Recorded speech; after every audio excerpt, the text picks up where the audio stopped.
और एक बात और, आज यहां जो भी बात हुई है उसे कॉन्फिडेंशियल रखना। जब तक अवंतिका नहीं मिल जाती, मैं नहीं चाहता किसी को भी मेरी सच्चाई का पता चले। Of course sir, don't worry, हम ध्यान रखेंगे, दिनेश ने जवाब दिया। शिवाय तेजी से लिफ्ट की ओर बढ़ा, लेकिन हर सेकंड उसे भारी लग रहा था। उसकी सांसें तेज हो रही थी।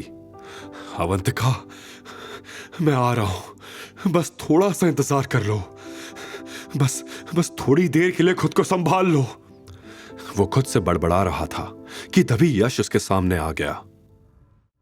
शिवाय, तुम यहां गार्ड की नौकरी के लिए अप्लाई करने आए हो क्या? पर यहां के तो गार्ड्स भी वेल क्वालिफाइड है। आई एम श्योर तुम्हें यहां से भी भगा दिया होगा। वैसे तुम चाहो तो मेरे यहां चपरासी की नौकरी कर सकते हो, 5,000 सैलरी दूंगा। शिवाय ने उसे इग्नोर करके आगे बढ़ने की कोशिश की, लेकिन यश ने उसका रास्ता रोक लिया। हो, तो अब तुम मुझे तेवर दिखाओगे? पता है, आज मैं इंडस कंपनी के साथ कॉन्ट्रैक्ट साइन करने जा रहा हूं। जैसे ही मेरी कंपनी और इंडस का कोलैबोरेशन हो जाएगा, मैं करोड़पति बन जाऊंगा। लेकिन तुम्हारे लिए तो इस गरीबी के साथ इंदौर में जीना ही मुश्किल हो जाएगा। अब तो नंदिनी भी निकल गई है तुम्हारे हाथ से। शिवाय की मुट्ठियां कस गई। उसके दिमाग में सिर्फ एक ही चीज चल रही थी, अवंतिका खतरे में है और ये बेवकूफ मेरा वक्त खराब कर रहा है। मेरे पास तुम्हारी बकवास सुनने का टाइम नहीं है, हटो मेरे रास्ते से, उसने दांत भींचते हुए कहा। शिवाय अब और एक सेकंड भी नहीं रुक सकता था। उसने बिना कुछ बोले यश को जोर से धक्का दिया और लिफ्ट में चला गया। यश लड़खड़ा गया, लेकिन अगले ही पल गुस्से से चिल्लाया, अबे 2 कौड़ी के आदमी, मुझे इग्नोर करके जा रहा है? एक बार ये कॉन्ट्रैक्ट साइन हो जाने दे, फिर तेरा ऐसा हाल करूंगा कि। तभी लिफ्ट बंद हो गई। जैसे ही लिफ्ट बंद हुई, शिवाय ने दिनेश को फोन लगाया और बस इतना कहा, there will be no deal between Yash and Indus group. Noted sir. कुछ ही पल में सेक्रेटरी भागते हुए यश के पास आया। मिस्टर यश, जल्दी चलिए। यश की आंखें खुशी से चमक उठी। क्या दिनेश जी फ्री हो गए? मैं कॉन्ट्रैक्ट साइन करने जा सकता हूं? नहीं, दिनेश जी का ऑर्डर है, वो आपसे कॉन्ट्रैक्ट कैंसिल कर रहे हैं। यश का चेहरा एकदम सफेद पड़ गया। क्या? ये क्या बोल रहे हो? होश में तो? मेरी पहले ही उनसे बात हो चुकी थी। मैंने अपना सब कुछ इस कॉन्ट्रैक्ट में लगा दिया है। अगर ये डील नहीं हुई तो मैं सड़क पर आ जाऊंगा।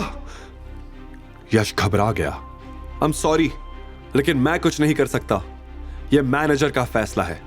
आपने हमारी कंपनी के बहुत बड़े आदमी को ऑफेंड किया है। उन्हीं के कहने पर यह डील कैंसिल की गई है। अब जल्दी से यहां से निकल जाइए, वरना मुझे गार्ड्स को बुलाकर आपको जबरदस्ती निकलवाना पड़ेगा। यश को समझ नहीं आ रहा था कि यह सब क्या हो रहा था।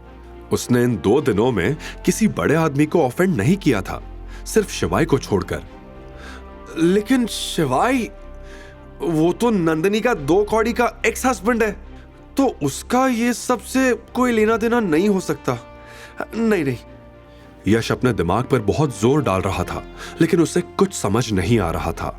वहीं दूसरी तरफ शिवाय ऑफिस बिल्डिंग के पार्किंग लॉट में आ गया। उसने कार स्टार्ट की और फुल स्पीड में वहां से निकल गया।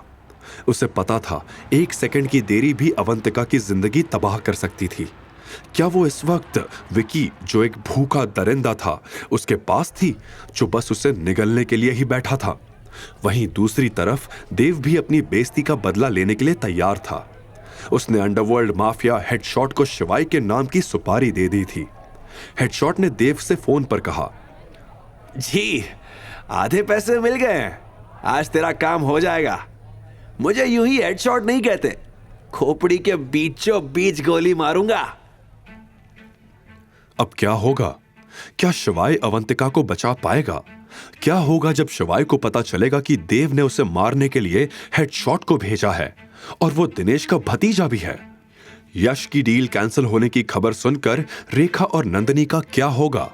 क्या यश को कभी पता चलेगा कि शिवाय कौन है?